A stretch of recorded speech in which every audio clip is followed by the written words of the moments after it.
अभी आप सुन रहे हैं MS म्यूजिक एंड फिल्म की शानदार प्रस्तुति।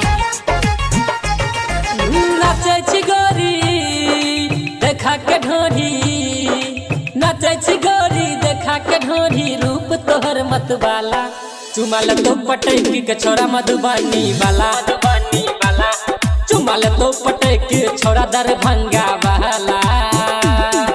नाचे छी गोरी देखा के ढोरी, रूप तोहर मत वाला, चुमाल तो पटक विक्रमुआ डीजे वाला, चुमाल तो पटक के छोरा सुपौल वाला। डीजे अरमान, डीजे अरमान, डीजे अरमान, चुमाल तो पटक मधुबनी वाला।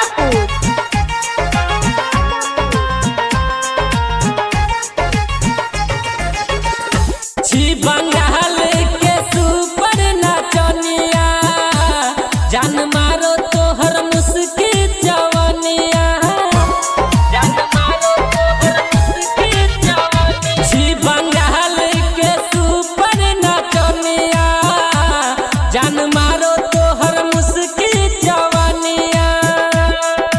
रसवा के गगरी छलकै छौ, गोर गोर टंगरी झलकै छौ, थकै सके जे पतोरा पटक तो करना पैबे हाला।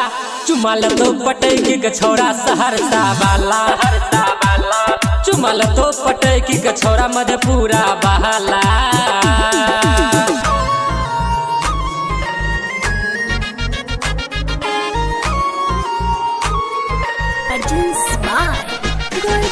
डीजे अरमान, डीजे अरमान, डीजे अरमान, चुमाल तो पटकी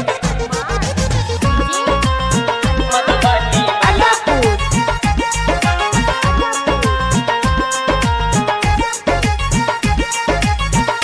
मधुबनी जिला में ही हमर घर गे, सुपौल जिला कोसी पुलपमा महर गे, मधुबनी जिला में ही हमर घर गे, सुपौल जिला कोसी पुलपमा महर गे। जब ही नहीं तो सब बच कह गे, लाल तो चुमा तोरा सैठ कह गे, राइटर राकेश पवन सिकंदर खोल दे तो लहंगा के ताला। चुमाल तो पटकी के छोरा मधुबनी वाला, चुमाल तो पटकी के छोरा खगड़िया वाला। Recorded by MS Music and Films Ujjan।